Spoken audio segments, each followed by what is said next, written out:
Commander Velthar stood on the bridge of the harvester ship looking at the blue planet below. Earth, the third planet from a yellow star. It looked peaceful from up here. Beautiful even, but Velthar did not care about beauty. He cared about profit. The Zarketh Empire had ruled the galaxy for 3,000 years. They had conquered 47 different species. Some fought back. Some surrendered quickly. All of them ended up the same way. Working in the mines. Building ships. Serving their masters. The Zarketh were good at finding weak species. They were even better at breaking them. "Report," Velthar said to his scanning officer. The officer looked at his screens. The planet has approximately 8 billion individuals. They are divided into nearly 200 separate nations. No unified government. No planetary defense system. Their most advanced weapons use chemical reactions and simple atomic energy. Their space presence is minimal. A few satellites, one small station, some primitive probes. Velthar felt his mandibles click together in what passed for a Zarketh smile. Perfect. They are exactly what we need. Strong enough to work but too divided to resist. Have we observed any concerning behaviors? They fight among themselves constantly, the officer replied. Wars over territory, resources, and beliefs. They have no unity, no strength. They should be easy to harvest. The Zarketh had been watching Earth for 3 months. That was their standard procedure. Learn the target's weaknesses. Find the best time to strike, then take what they needed. In this case, they needed workers. Millions of them. The Empire's expansion required more labor than their current slave population could provide. Humans looked like they would be ideal. They could survive in many different environments. They could lift heavy objects. They bred quickly. And best of all, they seemed weak, soft, no natural armor. No claws, no venom. Just pink or brown skin that could be easily damaged. Begin the harvest, Velthar ordered. Across the bridge, officers moved to their stations. They had done this many times before. The procedure was simple and effective.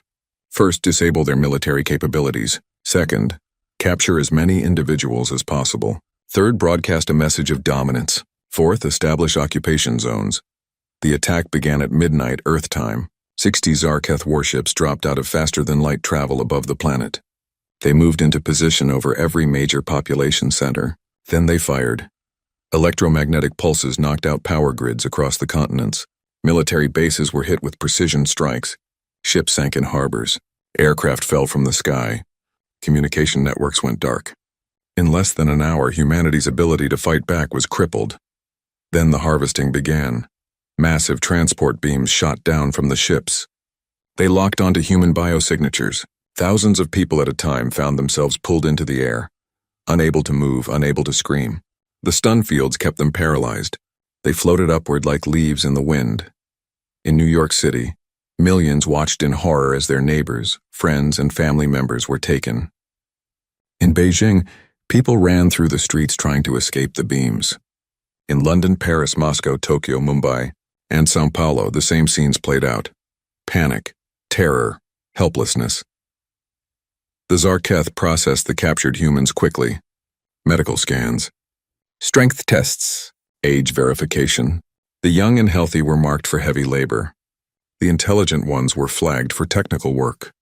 The rest would be used for whatever was needed. Sarah Chen was a mechanical engineer from California. She had been working late at her lab when the lights went out. Before she could react, the transport beam caught her. Now she stood in a massive holding cell with hundreds of other humans. They were all wearing thin gray uniforms. None of them spoke.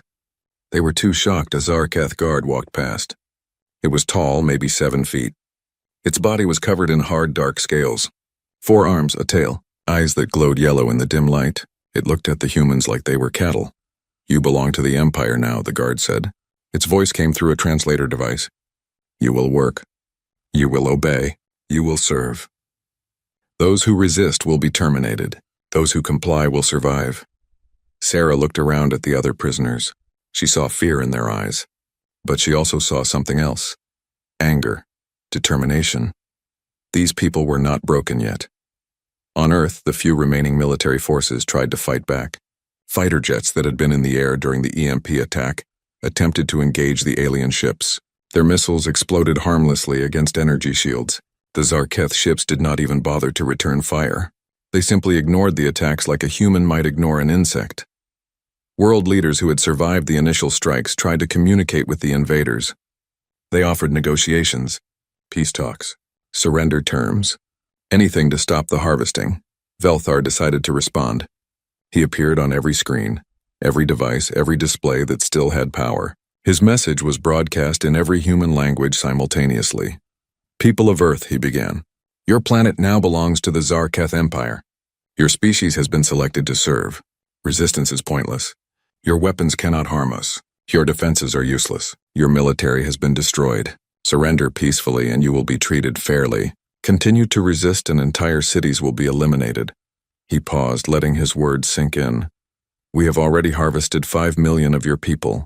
They are being transported to work colonies throughout the empire. They will help build our ships, mine our resources, and serve our needs. More will be taken every day until we have what we require. This is not negotiable. This is not a discussion. This is reality. The broadcast ended. Across Earth, people watched in stunned silence. Some wept, some prayed, some sat frozen, unable to process what was happening. Their world had been conquered in a single night. In underground bunkers, the remaining government officials held emergency meetings. The President of the United States sat at a table with military advisors and scientists. What are our options? She asked. General Morrison shook his head. Madam President, we have no options. Our nuclear arsenal can't penetrate their shields. Our conventional weapons are useless. They control the skies. They control space. We're helpless. A scientist named Dr. Hayes spoke up. Not entirely helpless.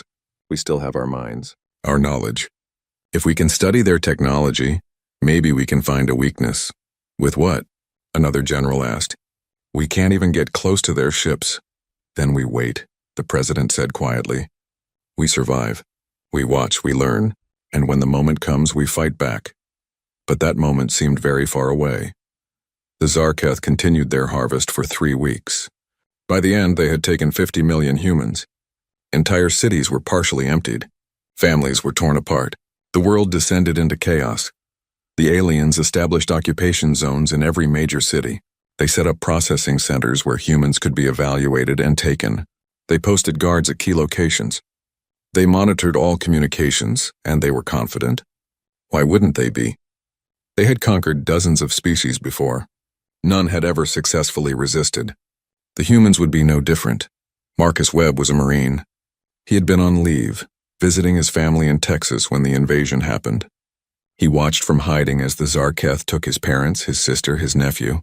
He wanted to fight, but he was alone and unarmed. So he did what Marines are trained to do. He retreated, regrouped, and started planning. He was not the only one. All over Earth, soldiers, police officers, and ordinary citizens went into hiding. They gathered weapons. They formed small groups. They watched the aliens and learned their patterns. It was not much, but it was a start. In the slave ships traveling to distant colonies, Sarah Chen looked out a small window at the stars. Earth was already far behind them. She did not know where they were going. She did not know what would happen to her. But she knew one thing: humans were survivors. They had survived ice ages, plagues, wars, and disasters. They had climbed to the top of their planet's food chain, not because they were the strongest or the fastest. They had done it because they were the smartest, the most adaptable, the most stubborn. The Zarketh thought they had conquered Earth. They thought they had broken humanity's spirit. They were wrong. On his command ship, Velthar reviewed the harvest reports. Everything had gone according to plan. The humans were compliant, submissive, defeated. He filed his final report to the Empire's Central Command. Conquest of Earth complete. Species assessment weak, docile. Suitable for long-term exploitation. No significant resistance expected. He had no idea how wrong he was. The Zarketh had made a terrible mistake. They had not conquered humanity. They had only made it angry. And they were about to learn something that every predator on Earth had learned millions of years ago. Never corner a human. The mining colony Crag 7 orbited a dead planet in the outer regions of Zarketh space. It was a massive structure built over centuries, housing 300,000 slaves from a dozen different species. The Zarketh had brought 10,000 humans here. They thought it would be just another routine integration. They were wrong. Sarah Chen stood in the processing line with the other new arrivals. A Zarketh overseer walked past, examining each slave. When it reached Sarah, it stopped.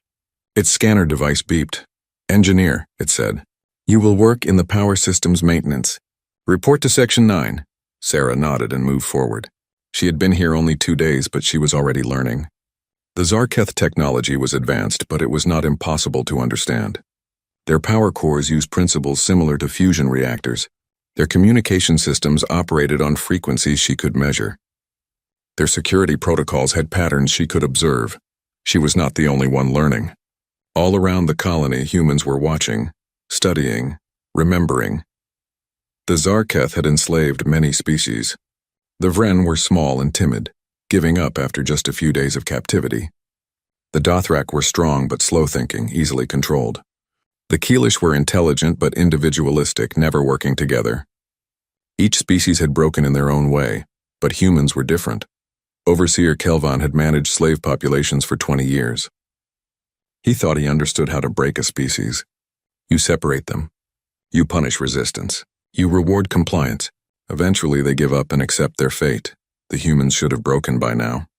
They had been in captivity for 5 weeks. They had been beaten, starved, worked to exhaustion. But something was wrong. Kelvan walked through the sleeping quarters late at night. He expected to hear crying, despair, the sounds of broken spirits. Instead, he heard whispers. Quiet conversations, planning. He stopped outside one cell. Inside, a human was sharing his food ration with an injured cellmate. Another was tearing strips from his uniform to make bandages. A third was teaching the others words in the Zarketh language. Kelvin felt something he had not felt in years: unease. Marcus Webb had been assigned to heavy lifting in the ore processing section. It was brutal work. 12-hour shifts moving containers that weighed hundreds of pounds. The Zarketh expected the slaves to collapse, to beg for mercy, to lose hope. But Marcus had been through Marine boot camp. He had survived desert warfare and jungle combat training. This was hard, but he had seen worse. And more importantly, he was not alone. He worked next to a man named Chen from Hong Kong, a woman named Amara from Nigeria, and a teenager named João from Brazil. They did not speak the same languages at first, but they learned. They helped each other. When one person was too tired to lift, the others covered for them. When the guards looked away, they rested together, and they shared information. The guards change shifts every 6 hours, Chen whispered during a break. There is a 3-minute gap when the new guards are not yet in position. The stun weapons need to recharge, Amara added. After they fire, there is a 5-second delay.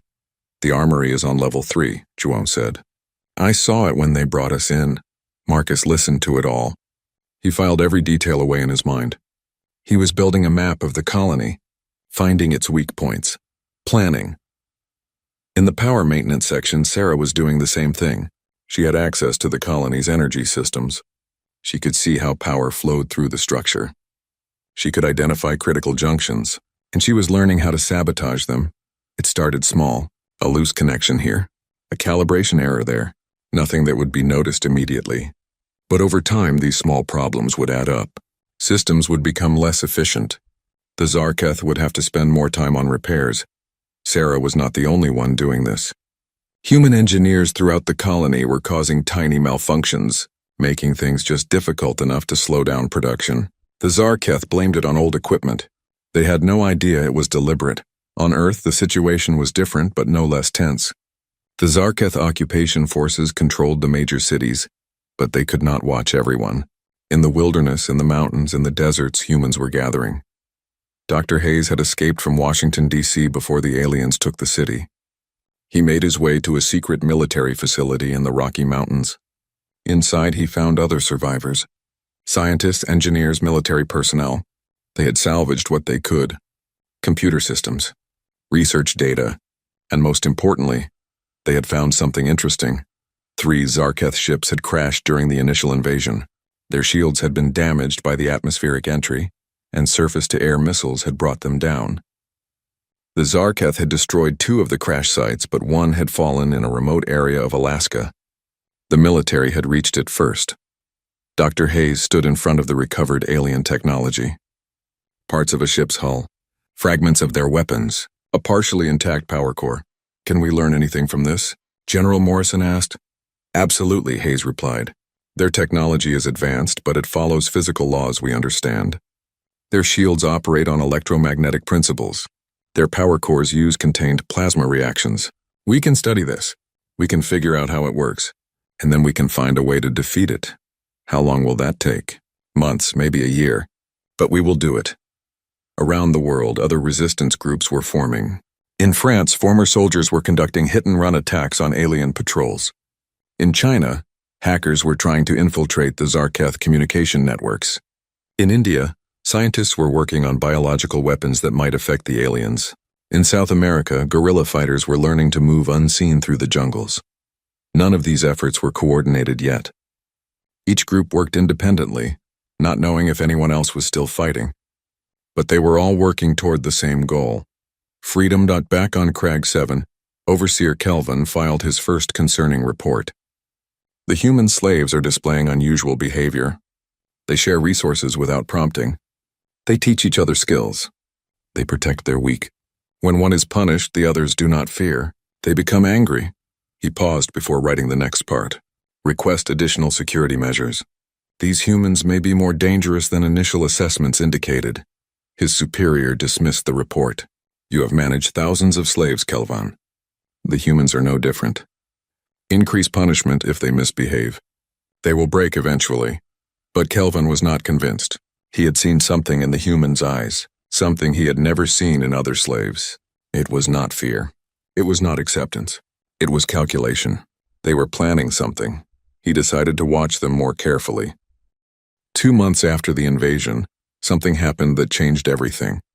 A transport ship carrying 500 slaves was traveling from Earth to another colony. On board were mostly humans along with some slaves from other species. The Zarketh crew was small, only 20 guards. They thought it was enough. The slaves were locked in holding cells. They had no weapons, no tools, no way to escape, but they had something else. They had humans who refused to give up. A woman named Rita, a locksmith from Detroit, studied the cell doors for days. She noticed they used a simple magnetic locking mechanism. She also noticed the guards carried metal tools on their belts. When one guard got too close to her cell, she grabbed his tool through the bars and pulled it into the cell before he could react. She worked on the lock for 6 hours, making almost no sound. Finally, it clicked open. She opened her cell and moved to the next one. Then the next. Within an hour, all the human cells were open. They moved silently through the ship, using tactics as old as humanity itself. Ambush, surprise, overwhelming force. The Zarketh guards never had a chance. The humans attacked from the shadows using makeshift weapons and raw aggression. Some guards were killed before they could even raise their weapons. Others managed to fire their stun guns, but there were too many humans coming from too many directions. In 15 minutes, it was over. The humans had taken the ship. They did not know how to fly it, but they did not need to. They found the communication system and sent a message.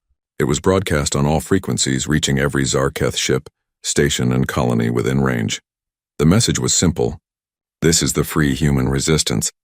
We have taken one of your ships. This is just the beginning. We will never stop fighting. We will never surrender. Come for us if you dare. The message spread like wildfire. On Crag 7, Marcus Webb heard about it from a sympathetic Vren slave who had overheard the guards talking. He smiled for the first time since his capture. They were not alone. Others were fighting back. On Earth, the news reached the resistance groups. It gave them hope. It proved that the Zarketh could be beaten, and on the Zarketh command ship, Velthar received the message with growing anger. He had assured the Empire that the humans were weak, that they would be easy to control. Now they had taken one of his ships.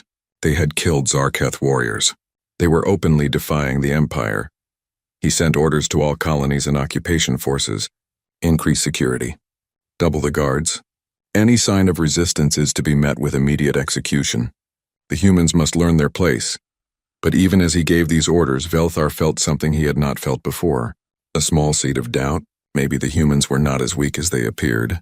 Maybe they were not like the other species the Zarketh had conquered. He pushed the thought away. The Zarketh had crushed rebellions before. They would crush this one too. But deep down, he wondered. The humans had evolved on a world where almost everything tried to kill them. They had survived predators, diseases, natural disasters, and their own violent tendencies. They had learned to work together when threatened. They had learned to adapt, to persist, to never give up. The Zarketh had made a mistake. They had thought humans were prey, but humans were something the galaxy had never seen before. They were both prey and predator. They had the persistence of the hunted and the cunning of the hunter, and they were just getting started. The captured transport ship drifted in empty space. The humans aboard had no idea how to navigate it, but they had accomplished something important. They had proven that resistance was possible.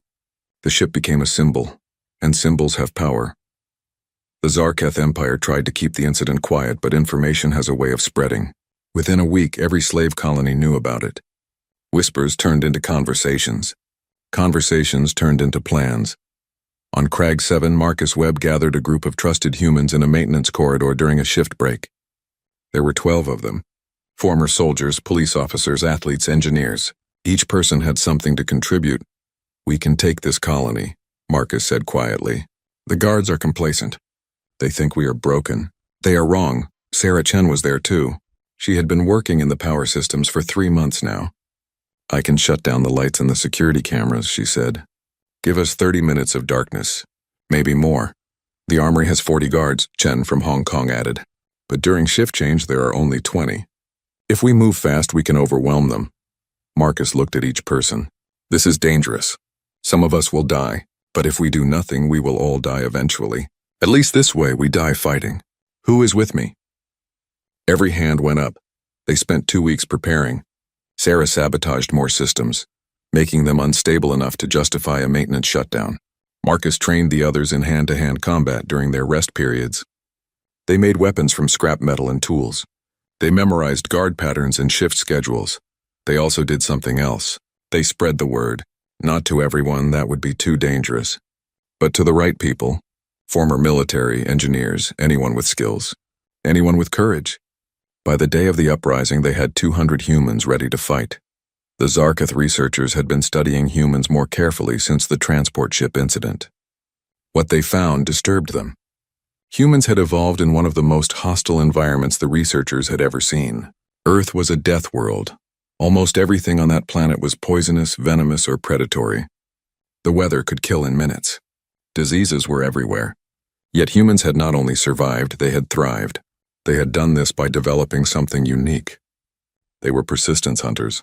Every other species in the galaxy was either prey or predator. Animals ran fast or flew or had armor or venom. But humans were different. They were not the fastest or the strongest. They were the most stubborn. They would chase their prey for hours, sometimes days, until it collapsed from exhaustion. They never stopped. They never gave up. This trait had made them excellent survivors. It also made them terrible slaves. The lead researcher filed a report to the Empire. Humans should be reclassified as a dangerous species.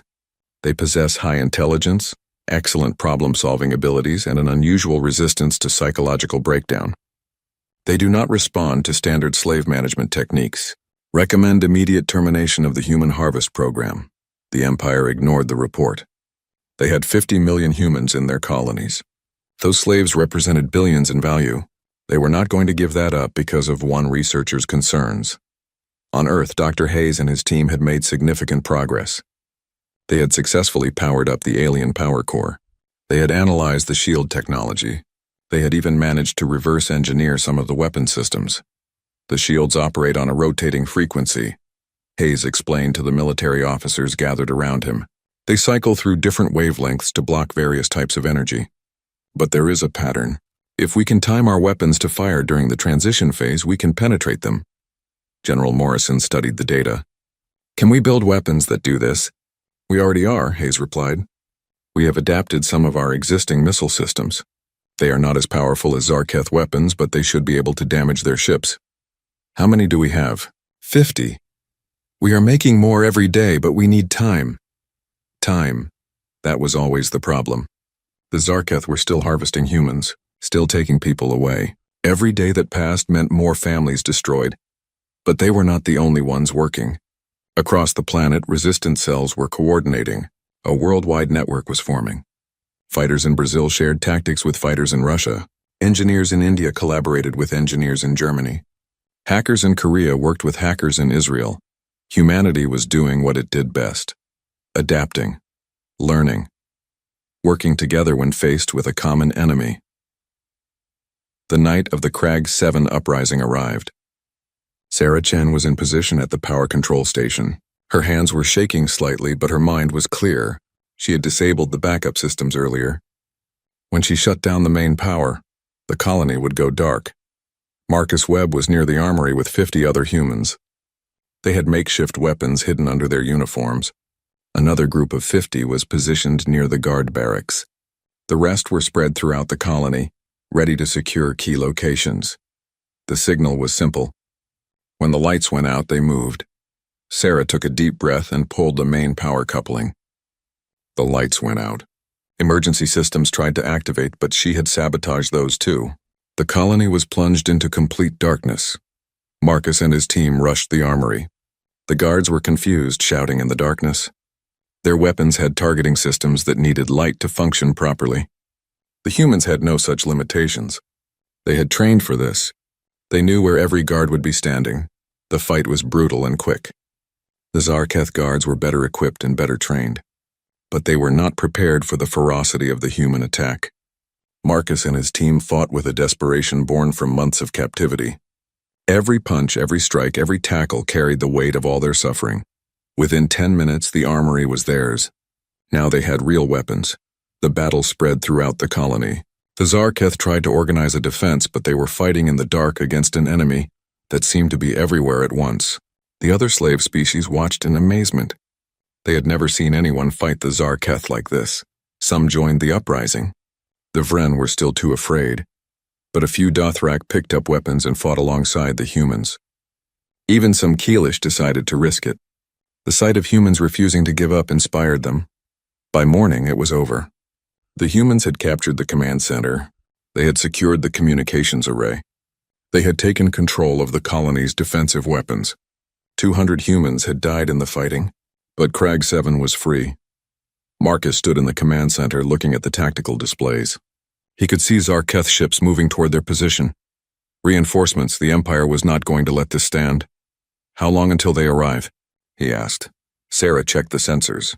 12 hours, maybe less. Can we use the colony's weapons against them? Maybe. I am learning the systems, but I am not an expert yet.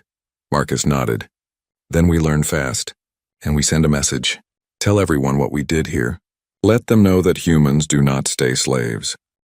The message went out on every frequency. It reached other colonies. It reached Earth. It reached deep into Zarketh space. The message was defiant and clear. Crag 7 is free. We defeated the Zarketh. We took their weapons. We took their colony. If you are a human slave, you are not alone. Fight back. Resist. Never surrender. The message had an immediate effect. On 3 other colonies, human slaves launched uprisings within hours. They had been waiting for a sign. Crag 7 had given them hope. On Earth, the message reached the resistance groups. They celebrated. They had allies now. They were not fighting alone. Dr. Hayes stood in front of General Morrison. We need to act now. The Zarketh will be distracted by these uprisings. This is our chance to strike. With 50 missiles? Morrison asked. With whatever we have. We hit them hard. We hit them fast. We show them that Earth is not conquered. The general thought for a moment, then nodded. All right. We go to war. Contact all resistance cells. Tell them to prepare for coordinated attacks. We hit every occupation zone simultaneously. Make it hurt. Commander Velthar received the reports with growing alarm. 4 colonies in revolt. The humans on Earth launching attacks. His carefully organized harvest operation was falling apart. He called an emergency meeting with his command staff. How is this possible? They are a primitive species. They should not be able to coordinate like this. His intelligence officer pulled up data. Commander, we have underestimated them. Humans are not like other species. They have a concept called warfare. They have been fighting each other for their entire history. They have developed thousands of different combat techniques. They understand strategy, tactics, and guerrilla operations at an instinctive level. Then we will crush them with overwhelming force, Velthar said. Send the fleet to Crag 7, destroy the colony if necessary. Make an example of them. Commander, that will kill millions of valuable slaves. Better to lose millions than to let this rebellion spread. Do it. But it was already too late. The rebellion had spread. Across the Empire, human slaves were rising up. They fought with stolen weapons, improvised tools, and bare hands. Many died, but many more kept fighting. The Zarketh had made a fundamental error. They had assumed that because humans fought each other, they were weak. They had not understood that those conflicts had made humans incredibly skilled at warfare. Every war, every battle, every fight in human history had been training, preparing them for this moment. On Crag 7, Marcus watched the approaching Zarketh fleet on the sensors. There were 10 warships, more than enough to destroy the colony. He turned to Sarah. "Can you use the colony's weapons?" She nodded. "I think so. But we only have 6 defense platforms. They have 10 ships. The math is not good." Marcus smiled grimly. "Humans have never been good at math when it comes to war. We fight anyway." The Zarketh fleet entered weapons range. They expected the colony to surrender. They expected the humans to beg for mercy. Instead, the defense platforms opened fire. The battle for Crag 7 had begun, and across the galaxy, humanity was waking up.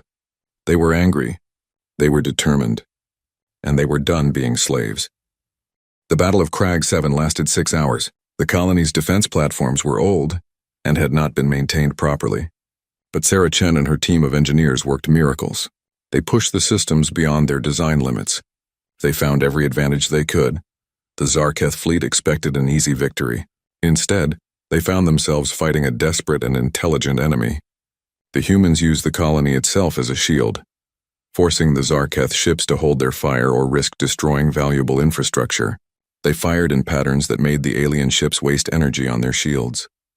They targeted weak points that the Zarketh did not even know they had. 2 Zarketh ships were destroyed. 3 more were damaged. But the colony's defenses were failing. One by one, the platforms went offline. Marcus stood in the command center watching the tactical display. They had fought well, better than anyone expected, but it was not enough. "We need to evacuate," Sarah said. "We have shuttles. We can get most people out before they destroy the colony." Marcus shook his head. "Where would we go? They will just hunt us down." Then something unexpected happened. New contacts appeared on the sensors. Ships dropping out of faster-than-light travel. But these were not Zarketh ships. They were human ships. The resistance on Earth had been busy. Dr. Hayes and his team had not just built weapons. They had built spacecraft, crude ones, retrofitted from captured Zarketh technology and human engineering. They were not pretty. They were not elegant. But they worked. 20 human ships entered the battle. They were piloted by volunteers who knew they might not come back. Fighter pilots, astronauts, test pilots, anyone brave enough to fly into combat against a superior enemy. The Zarketh fleet was caught off guard. They had to split their attention between the colony and these new attackers. The human ships swarmed them like angry hornets. They used tactics the Zarketh had never seen. Kamikaze runs, suicide attacks, ramming. The Zarketh considered such tactics dishonorable. They fought with discipline and structure. Humans fought to win no matter the cost. 3 more Zarketh ships were destroyed. The remaining 5 retreated. Crag 7 was saved. Marcus watched as the human fleet moved into defensive positions around the colony. He opened a communication channel. "This is Crag 7 Command. Thank you for the assist. Who are you?" A voice came back. American accent. Military bearing. "This is Captain Rodriguez of the Earth Resistance Fleet. We heard you needed some help. Sorry we are late." Marcus felt something he had not felt in months. Hope. On Earth, the coordinated attacks had begun. Resistance cells across the planet hit Zarketh occupation forces simultaneously. They used everything they had. Improvised explosives. Hacked computer systems. Stolen weapons. Even biological agents designed to target Zarketh physiology. In Paris, a team of hackers broke into the Zarketh communication network. They uploaded a virus that caused chaos in the alien command systems. Orders were lost. Coordination broke down. In Mumbai, resistance fighters ambushed a Zarketh patrol using tactics learned from centuries of guerrilla warfare. The aliens never saw them coming. In Moscow, scientists released a modified bacteria into the Zarketh base's water supply. It was not deadly, but it made the aliens sick, weak, distracted. All over the world, humans attacked. They did not have superior technology. They did not have overwhelming numbers, but they had something the Zarketh did not understand. They had the accumulated knowledge of thousands of years of warfare. Every trick, every trap, Every dirty tactic that desperate people had ever used. The Zarketh occupation forces were unprepared. They had expected compliance. They got rebellion. They had expected fear. They got fury. Commander Velthar stood on his command ship watching the reports come in. It was a disaster. Colonies were falling. Earth was in open revolt. His forces were being pushed back on every front. "How is this possible?" he demanded. "They are a primitive species. We have technology they cannot match. We have numbers they cannot overcome. How are they winning?" His intelligence officer looked at him with what might have been fear. "Commander, I have analyzed the situation. The humans are not fighting the way we expected. They are not trying to win battles. They are trying to make it too expensive for us to continue." "Explain." "For every human we kill, 10 more join the resistance. For every colony we destroy, we lose valuable resources. For every ship we send to suppress them, they destroy 2 more with suicide attacks. They are willing to die to hurt us. They do not care about the cost to themselves. They only care about making us suffer." Velthar felt a chill run through his body. He had studied many species, conquered many worlds. But he had never encountered anything like this. The humans were not just fighting. They were fighting smart, using their weakness as a weapon, turning their desperation into strength. "Request reinforcements from the Empire," he ordered. "We need more ships, more troops, more resources. Commander, the Empire is refusing. They say we have already lost too many assets. They want us to cut our losses and abandon the human harvesting operation." "Abandon? We cannot abandon this. The humans will see it as weakness. They will pursue us. They will hunt us across the galaxy. That is exactly what the Empire fears, Commander." On Crag 7, Marcus and Captain Rodriguez planned their next move. The human fleet had grown. More ships were arriving every day, built in secret facilities across Earth. They were not military vessels. They were cargo ships, civilian transports, even old satellites retrofitted with weapons. But they were armed, and they were crewed by humans who had nothing left to lose. "We need to go on the offensive," Marcus said. "Hit their supply lines. Free more colonies. Keep them off balance." Rodriguez nodded. "My thoughts exactly. We have identified 3 major Zarketh logistics hubs. If we take those out, their entire operation in this sector collapses."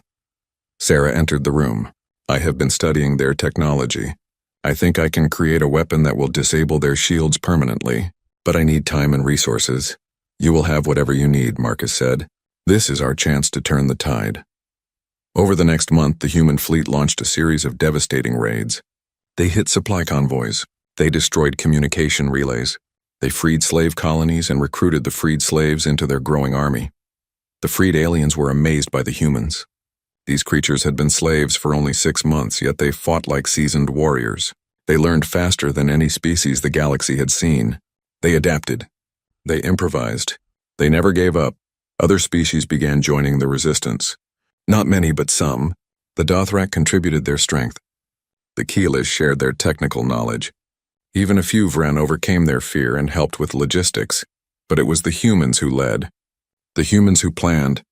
The humans who inspired Dr. Hayes on Earth had developed something special.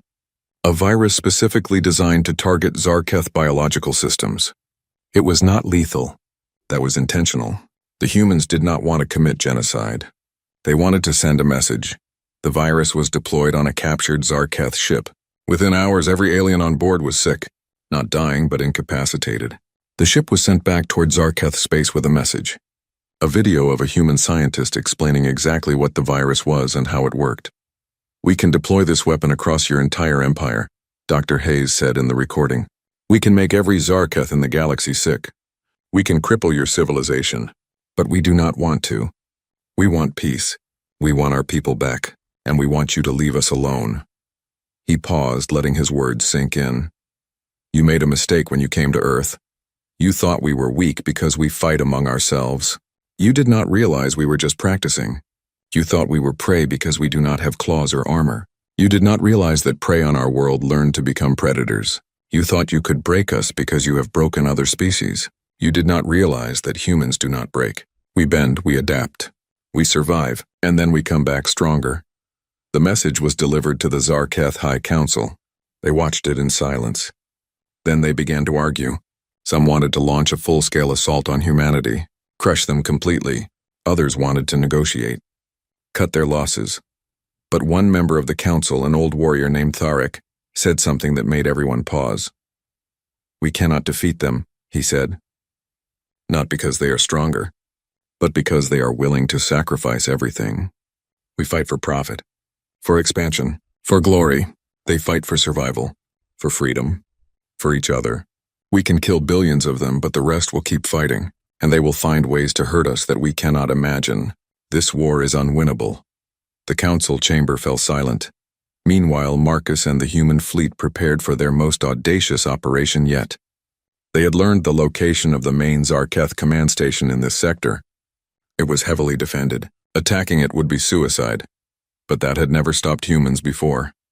"We hit them where it hurts," Marcus said to his assembled commanders.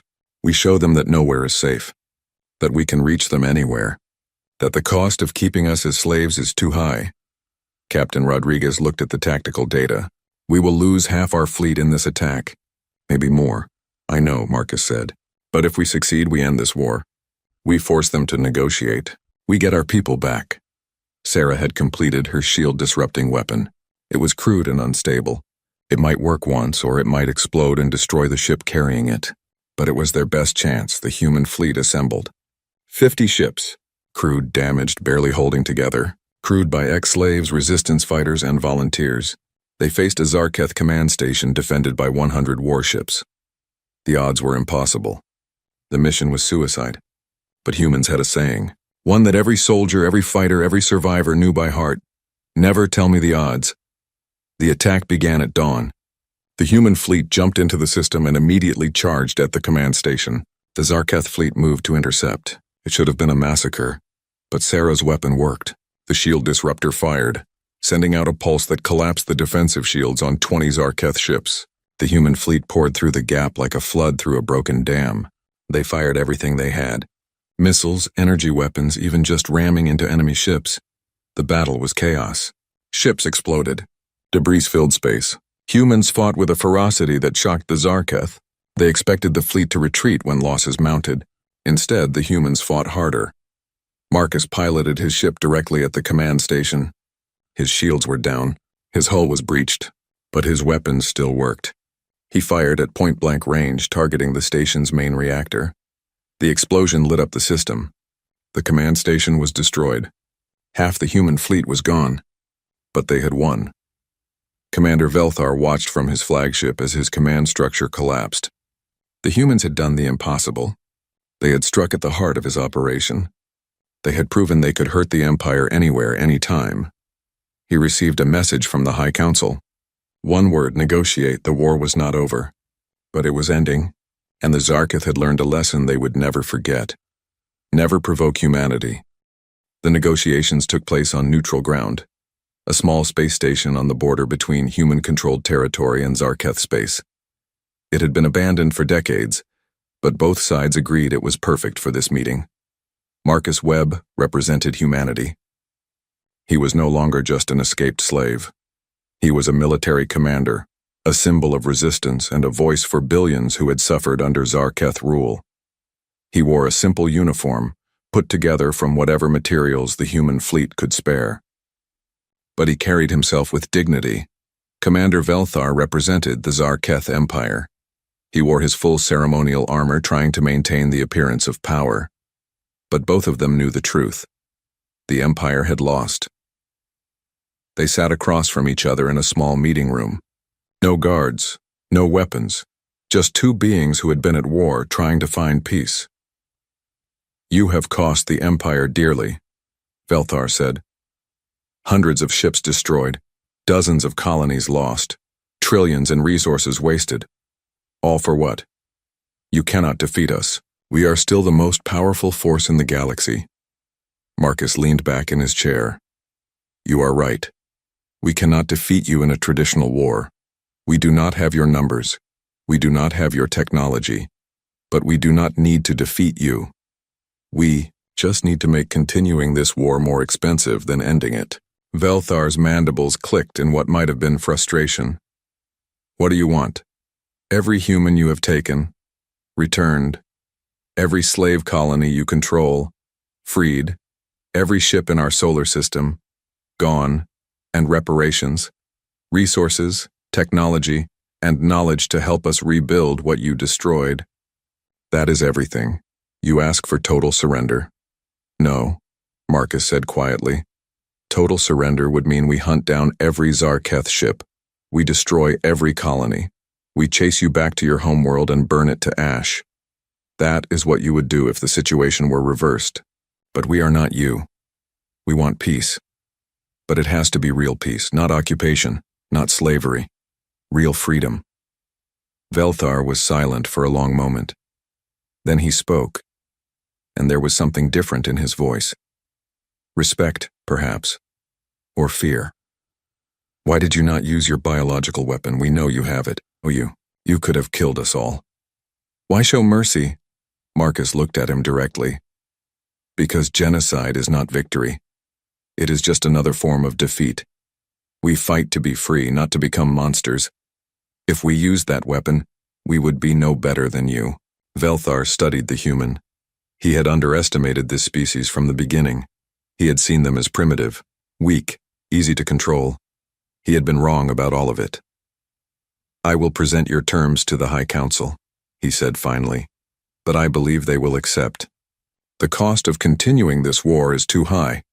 You have made your point. The High Council debated for 3 days. Some wanted to continue fighting, others wanted to teach humanity a lesson they would never forget. But in the end, practical concerns won. The Empire had lost too much. The humans had proven they would never stop fighting, and they had the ability to hurt the Zarketh in ways the Council could not accept. The treaty was signed. All human slaves would be returned. All slave colonies freed. The Zarketh would withdraw from Earth's solar system and promise not to return. They would provide resources to help Earth recover. In return, humanity would destroy its biological weapon and agree not to attack Zarketh territories. It was not a total victory for humanity.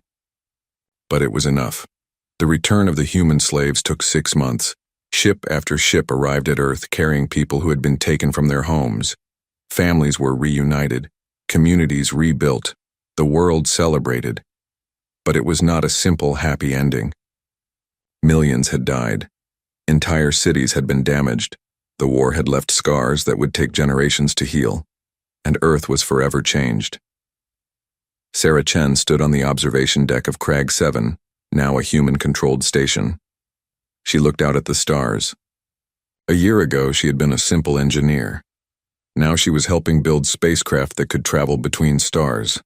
Her designs combined human creativity with Zarketh technology. They were crude, but they worked. We did it, Marcus said, joining her. We won. Sarah nodded. We survived. But at what cost? Everything, Marcus admitted. But that is what freedom costs sometimes. Everything. They stood in silence for a moment, 2 people who had been through hell, and somehow made it out the other side. What happens now? Sarah asked. Now we rebuild, we heal, we learn, and we make sure this never happens again. On Earth, representatives from every nation gathered. The invasion had done something unexpected. It had united humanity in a way nothing else ever had. For the first time in history, all of Earth was working together, not because they wanted to, but because they had to. Dr. Hayes addressed the assembly. We have been given a gift, he said. Not the technology, not the resources, but knowledge. We now know we are not alone in the universe. We know there are threats out there, and we know we can face them if we stand together. A proposal was made, the formation of a unified Earth government, not to rule over nations, but to coordinate defense, space exploration, and relations with other species. The debate was fierce. Many nations did not want to give up their sovereignty. But in the end, compromise won. The Earth Defense Initiative was born. It would coordinate military forces, scientific research, and diplomatic efforts. Every nation would contribute. Every nation would have a voice. It was not perfect, but it was a start. Meanwhile, in Zarketh space, Commander Velthar sat in his quarters. He had been stripped of his command after the failed invasion. The Empire blamed him for the disaster. He accepted the punishment without complaint. He deserved it. But he had one final duty to perform. He activated a recording device and began to speak. This message is for future generations of the Zarketh Empire. It is also for any species who might consider challenging the humans. I have made many mistakes in my life, but the greatest was underestimating Earth. He paused, gathering his thoughts. Humans are not like other species. They evolved on a world that tried to kill them every day. Predators, diseases, weather, even the food was dangerous. They survived by becoming both prey and predator. They learned to think like hunters and fight like cornered animals. They developed persistence, creativity, adaptability, and most dangerous of all, they learned to work together when threatened. He looked directly at the camera. We thought they were weak because they fight among themselves. We did not understand they were practicing. We thought they were primitive because their technology was limited. We did not understand that necessity breeds innovation. We thought they would break because other species had broken. We did not understand that humans do not break, they bend, they adapt, and then they strike back twice as hard. Velthar stood up, his posture straight despite his shame. I watched them take impossible odds and turn them into victories. I saw slaves become warriors in a matter of weeks. I witnessed ordinary civilians coordinate complex military operations with no formal training. They did all of this while we threw everything we had at them, and they won. Not because they were stronger, not because they were smarter, but because they refused to accept defeat. He took a deep breath. Here is what I learned. Humans do not fight for glory. They do not fight for conquest. They fight for survival, for their families, for their freedom. And there is no force in the galaxy more terrifying than someone fighting for what they love. They will sacrifice everything. They will use tactics we consider dishonorable. They will turn their very weakness into weapons. And they will never, ever stop. Velthar moved closer to the camera, his voice dropping to almost a whisper. So this is my warning to anyone who might be watching this in the future. Leave humanity alone. Do not provoke them. Do not enslave them. Do not attack them. Because if you do, you will learn what I learned. You will discover that behind those soft bodies and gentle smiles lives something ancient and terrifying. The ghost of every predator that ever stalked them. The memory of every disaster they survived. The determination of a species that climbed to the top of their world by refusing to die. He ended the recording and sat down, suddenly feeling very old and very tired. 5 years passed. Earth rebuilt. New cities rose where old ones had fallen. The population recovered. But the world was different now. Humanity had been forced to grow up, to realize they were not alone, to accept that the universe was dangerous. Ships bearing human crews explored the nearby star systems. They did not go looking for conquest. They went looking for knowledge, for trade, for allies. But they went prepared. Every ship was armed. Every crew was trained.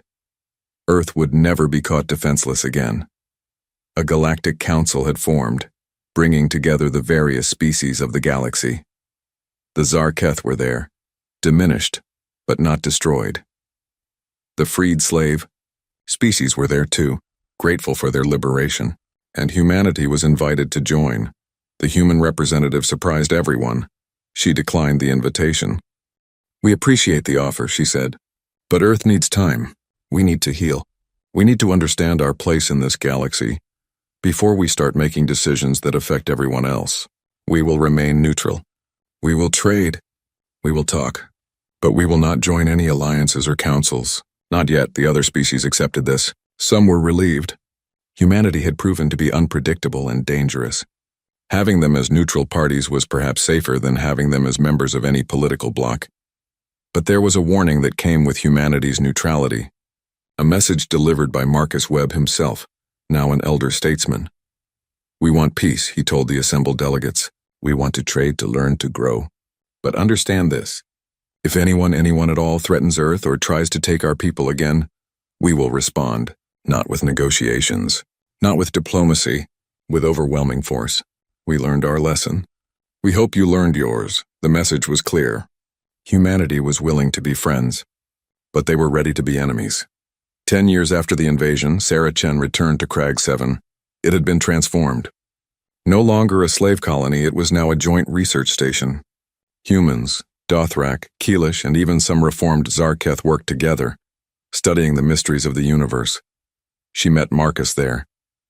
He had aged, gray hair at his temples, lines on his face, but his eyes were still sharp, still determined. "Do you ever think about it?" she asked. "About what we went through?"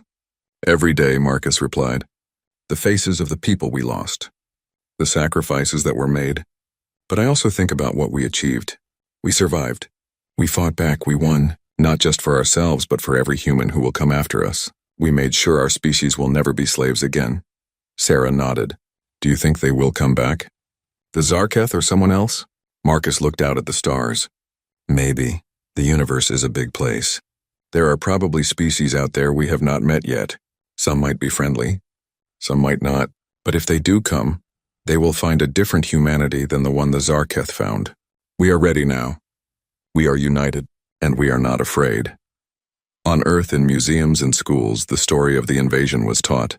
Children learned about the war, about the heroes who fought, about the price of freedom.